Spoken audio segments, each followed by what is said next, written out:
तुझे निर्णय चुकतात आणि मग सदैव तू स्वतःला कोसत बसतोस.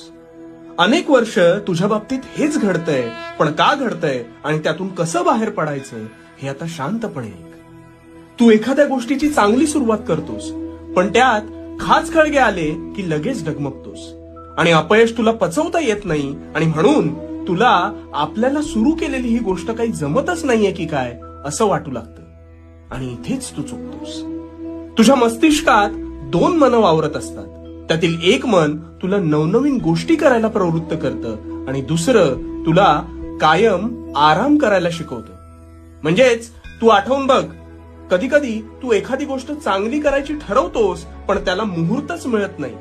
सतत उद्यापासून करू असं तुला एक आराम स्वरूपी मन सांगतं आणि तू क्षणाचाही अवलंब न करता ते ऐकतोस आणि तिथेच फसतोस. अरे कुरुक्षेत्रावर